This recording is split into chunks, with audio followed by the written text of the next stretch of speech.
Good morning बच्चों।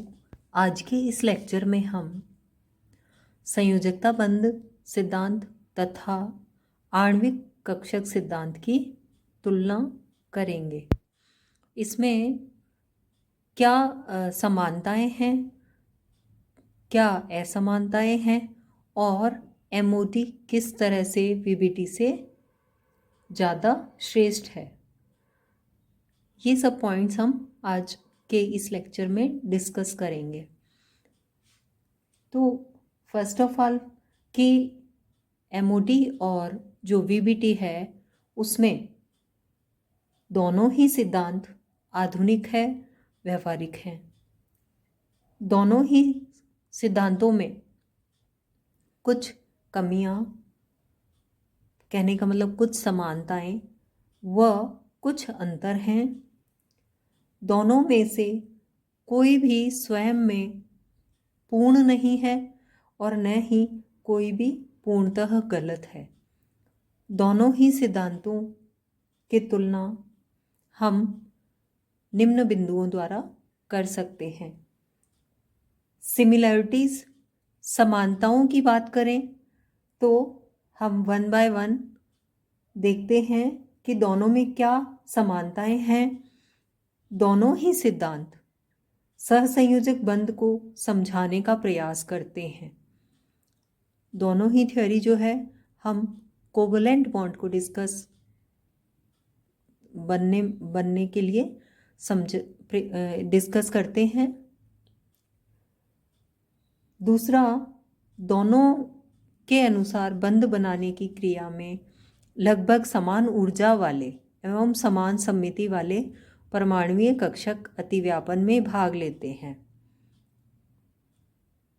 दोनों के अनुसार बंध बनने के पश्चात इलेक्ट्रॉन पाए जाने की अधिकतम संभावना दोनों परमाणुओं के नाभिकों के मध्य के क्षेत्र में ही होती है। दोनों सिद्धांतों के अनुसार बंध स्वभाव से दिशात्मक होता है, बंध डायरेक्शनल होता है। इसके बाद हम डिस्कस करें कि इन दोनों में असमानताएं क्या क्या है। इस सिद्धांत में एमओटी और वीबीटी में जो है डिफरेंसेस क्या क्या हैं। डिफरेंस की बात करते हैं वन बाय वन। एमओटी के अनुसार दोनों परमाणुओं के संयोजकता कोश के परमाणुीय कक्षक रेखीय संयोग द्वारा अणुकक्षक बनाते हैं।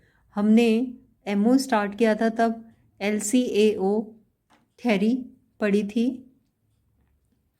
तो एमओटी जो है वो परमाणुओं के परमाणुीय कक्षकों के रेखीय संयोग पर आधारित है, जबकि वीबीटी में दो परमाणुीय कक्षकों के अयुग्मित इलेक्ट्रॉन दोनों के नाभिकों के मध्य साझे में रहते हैं। हमने जब संयोजकता बंध सिद्धांत पढ़ा था तो ये पढ़ा था कि एक एक एटम जो है वो एक एक इलेक्ट्रॉन की शेयरिंग से जो है बंध बनता है। इसमें दूसरा पॉइंट हम बात करें, एमओटी के अनुसार अणुकक्षक बनने पर परमाणुीय कक्षक अपनी व्यक्तिगत पहचान खो देते हैं। मतलब ये कि उनकी खुद की जो पहचान होती है परमाणुीय कक्षक की वो नहीं रहती एमओटी में, जबकि वीबीटी में बंध बनने के पश्चात भी परमाणुीय कक्षक अपनी व्यक्तिगत पहचान बनाए रखते हैं।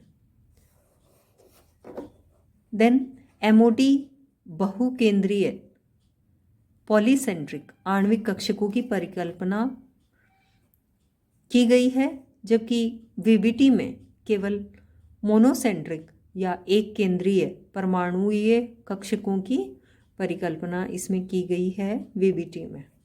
तो मतलब एमओटी पॉलीसेंट्रिक आणविक कक्षक हो गए इसमें, और इसमें मोनोसेंट्रिक।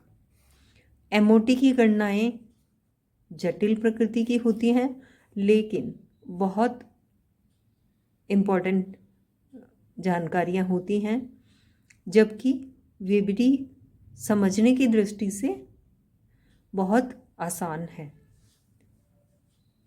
हमने समानताएं देख ली MOT और VBT में, असमानताएं देख ली।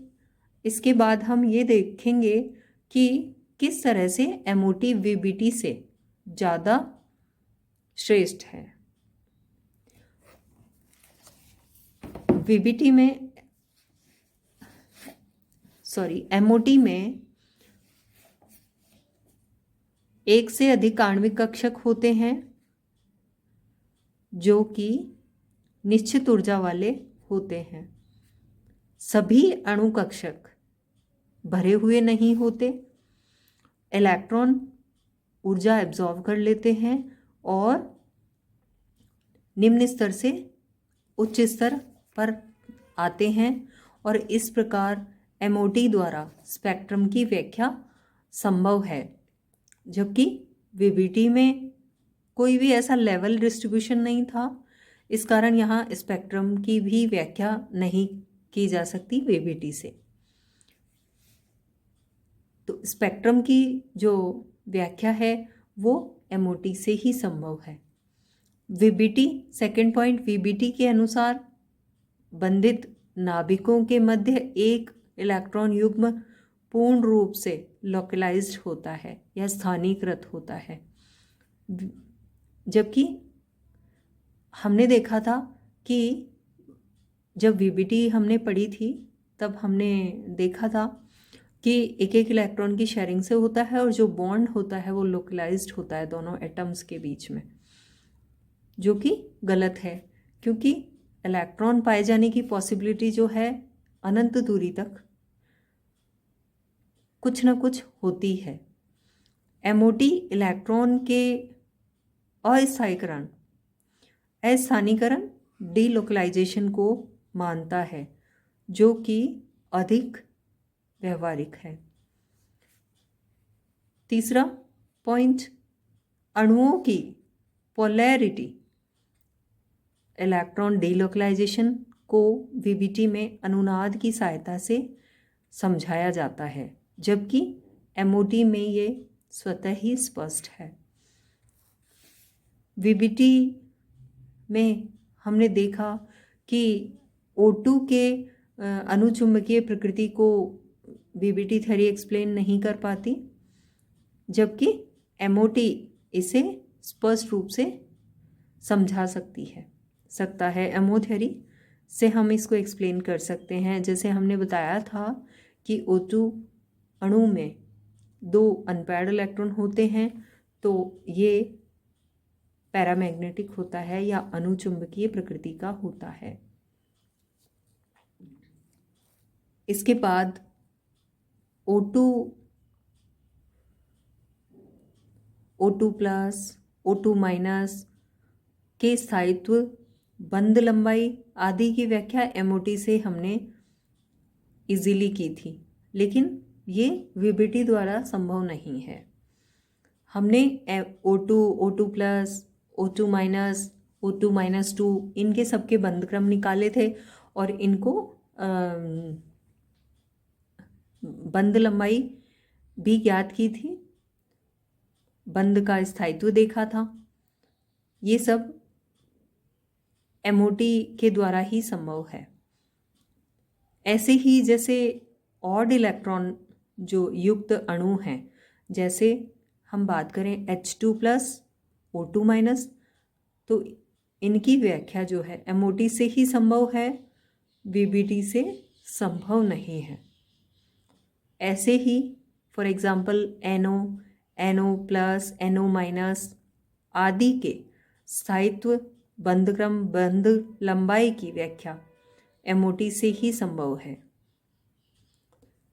इसी तरह से कुछ जैसे सम इलेक्ट्रॉनीय अणु हैं, जैसे N2 और CO के एनर्जी लेवल डायग्राम या हम कहें ऊर्जा स्तर आरेख, दोनों के समान ही हैं। दोनों सम इलेक्ट्रॉनीय है, हालांकि ऊर्जा स्तर आरेख में थोड़ा सा डिफरेंस होता है।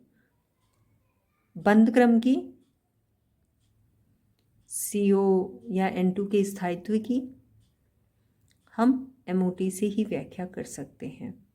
तो जो सम इलेक्ट्रॉनिक स्पीसीज़ है लाइक N2 और CO, ये सब, इन सब की एक्सप्लेनेशन जो है एमओ थ्योरी से ही संभव है।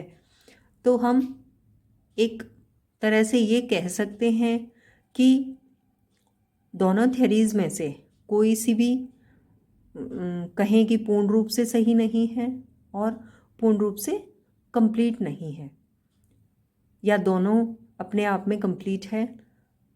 अपनी अपनी जगह वीवीटी थ्योरी भी ठीक है और एमओ थ्योरी और एडवांस है, जिससे हम कई सारी इन्फॉर्मेशन प्राप्त करते हैं। Thank you.